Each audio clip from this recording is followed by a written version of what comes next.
telling me now that the northern leaders have summoned Obi to come for an urgent meeting because they want to give him a last condition?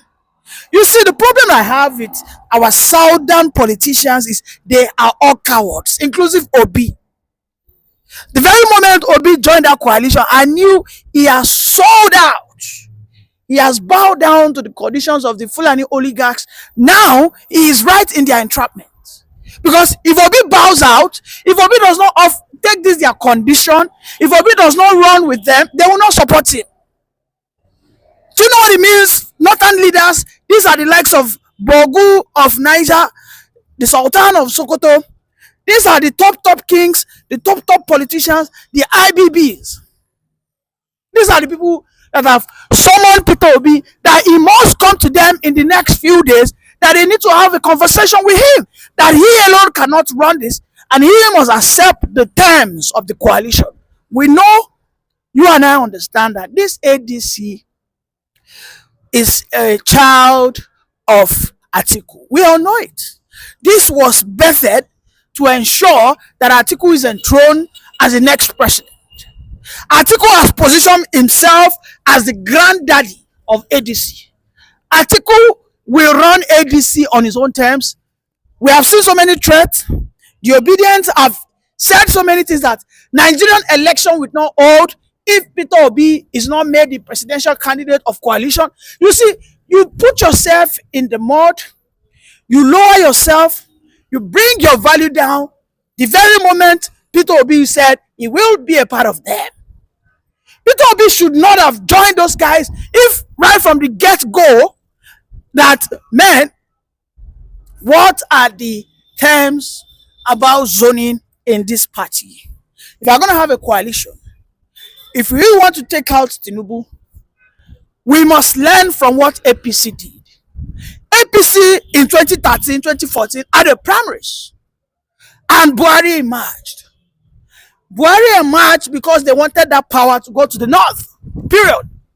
We all know that the very person that sponsored Buhari, the same guy who is the president today, as at then said Buhari will be the next president.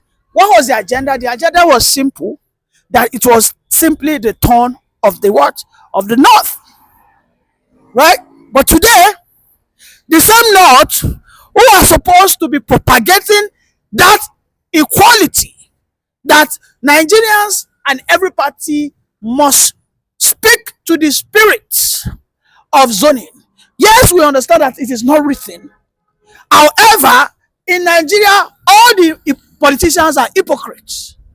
Right? This is why I support a politician like Showore sometimes, because he is not an hypocrite. He says it as it is, that Nigeria needs to be reformed, it needs to be restructured. This is why you see Showore, he is always after the case of Mazi Nnamdi Kanu, that the Biafrans, the Oduduwa Republic, every voice of agitation cannot be silenced because Nigeria has not been properly structured. You can see the mess Obi finds himself now. Obi is at the mercy of these northern leaders. Who do you think went to the northern leaders to report Obi to them? You and I, we know who did that job. We know that Atiku has taken Peter. Okay, are you telling me now that IBB will call Obi and tell Obi, Obi, I give you my word. You know, I'm an elder statesman, and I use this my gray hair to assure you, deputize Atiku. Let him be the forerunner for 2027. By 2031, I have a written document. Here are the witnesses. In fact, I want to have it on video tape. By 2031, we will ensure that you be the next president. Obi went to all these people during the 2022-2023 elections. Obi went to them. He went to Gowon. He went to Babangida. He went to all these northern oligarchs who have held us bound. These are people who are trapping us in this stagnancy. These are the same people that have summoned him, have told him that, you know, as African, you must respect your elder. And in this game of politics, Atiku is your elder. Atiku does not want to stand low. Don't you think it's an insult that you will be contesting for the same thing that your Oga also wants, don't you think it's an insult? You and I, we know that Obi is a religious man. You and I, we know that Obi is an humble man. You and I, we know that Obi will just, before you know it, Obi will come out with long story. I do not trust Obi. I think he will deputize Atiku, because the same Obi who could write something as a love letter to Gowan. Gowan that pied over 3 million Igbos during the Biafran War. Yes. What I mean by, you understand, because he was the head of the what? Of that Biafran War. Obi wrote a love letter to him on his birthday. Obi is so scared of these northern politicians because he will not run for a campaign without going to bow down for them. That Ogamisa, Rankadede, Rankadede. Now these guys have summoned him, telling him, listen, the turn of the South was never agreed that it would be 8 years. Now Tinubu is playing the turn of the South. The next 4 years will be the North. The next 4 years will be the South. You can see the lies. It will be a sorry scenario if Obi falls for this trap. Right from the onset, I have always said it, that Obi cannot become the president if he thinks he wants to go and eat with the devil. He doesn't have the long spoon. These guys are the masters of the game, because when he tries to put his hand inside the pot of that okra soup, immediately he wants to grab that okra, Atiku just give it to me. You do you know how many ever have eaten before you came to this life? That is the issue. You don't die with the devil. You know that you want to restructure. You know that these people are the structures of criminality. You know that you want to birth a new Nigeria. You don't go and meet the grandfathers of corruption. And most importantly, you don't go and beg the Fulani oligarchs. Obi won the last election, and Obi didn't need to seek for the endorsement of Atiku. He didn't need to bow down to those people and their terms and conditions. Why do you think today they want to kick out Tinubu? It is simple, because Tinubu bowed down just to purely deceive them. Tinubu actually He lay low to defeat. I forgot that term. You know, he played the underdog to defeat them. He said, let Buhari go. He was doing like Mumu. He was pressing, say Baba, Tinubu is the best. When Tinubu became the president immediately, all the policies of Tinubu, of Buhari, he reversed it. We do the change, cancel them. Uncle Bora's program, cancel it. All those aboki that are eating $3, cancel it. All the abokis in the immigration center, chase them away. All the aboki in the CBN head office, chase them away. He put Yoruba. You can see they are crying. Tinubu. So that is what they want to do. They hate so much. They have so much hate for Tinubu today, because Tinubu did not cower, because Tinubu has betrayed them.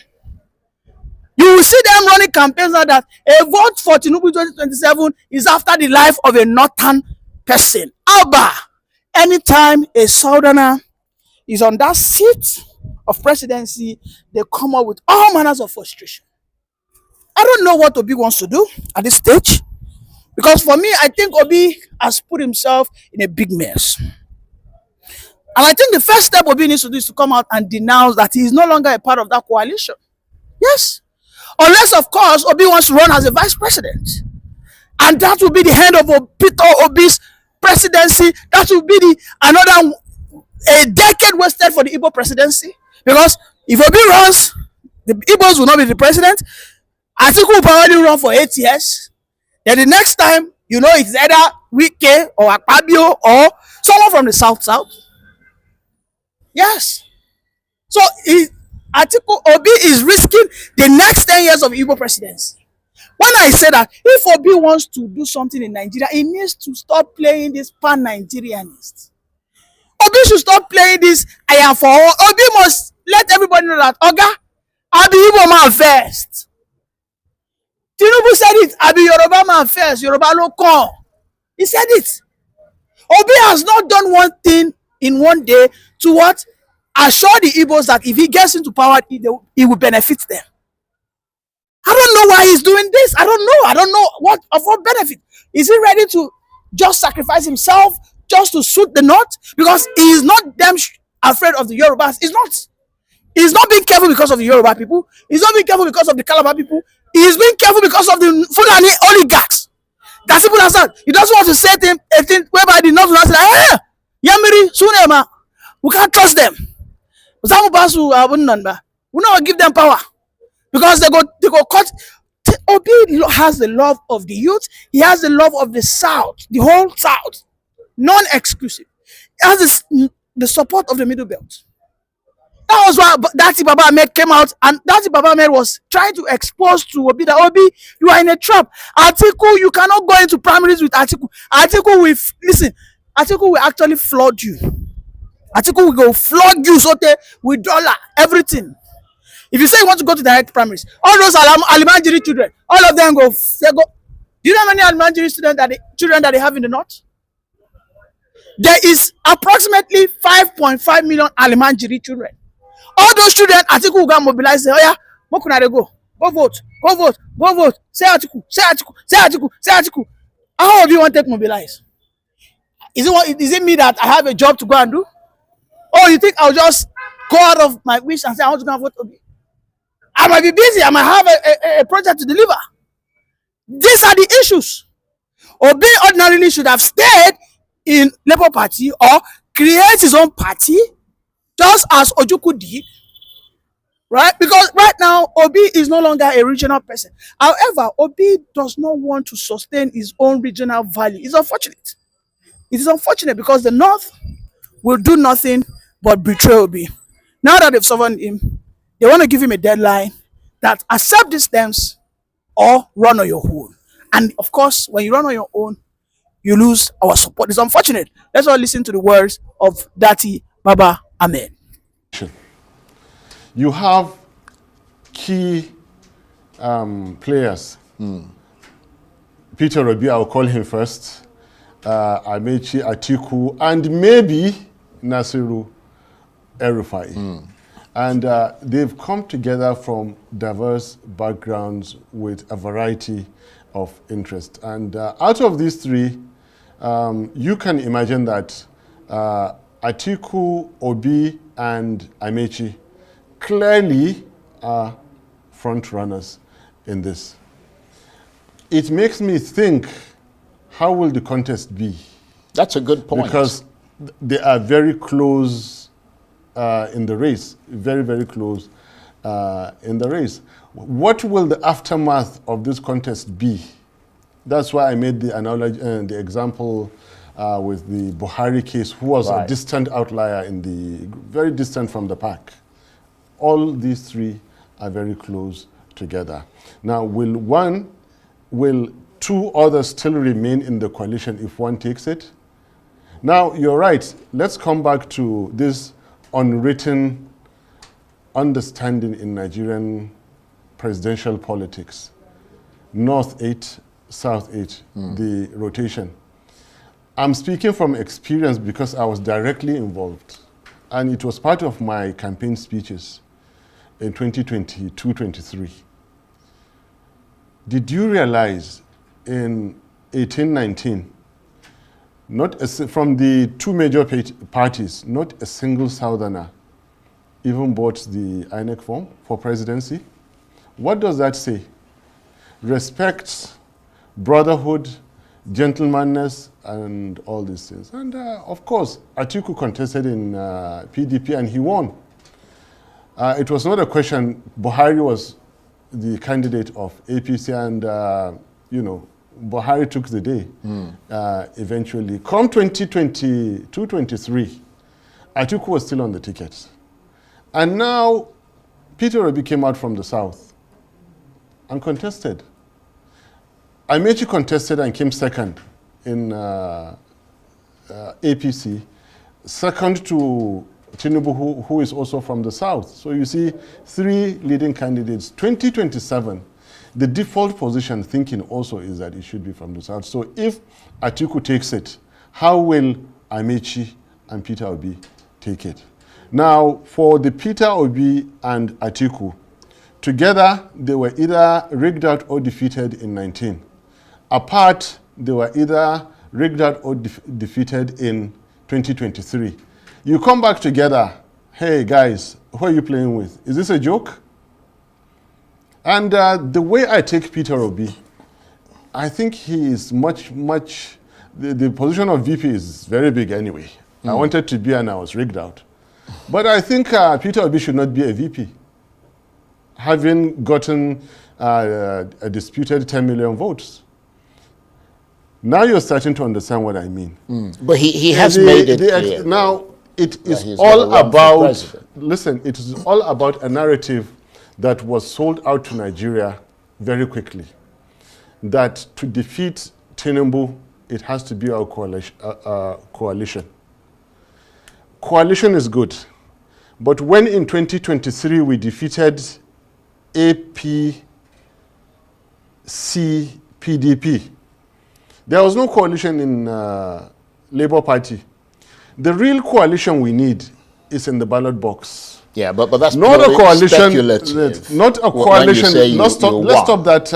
But please, let me get to my point. The real coalition is of votes at the ballot box. You protect them all the way to declaration.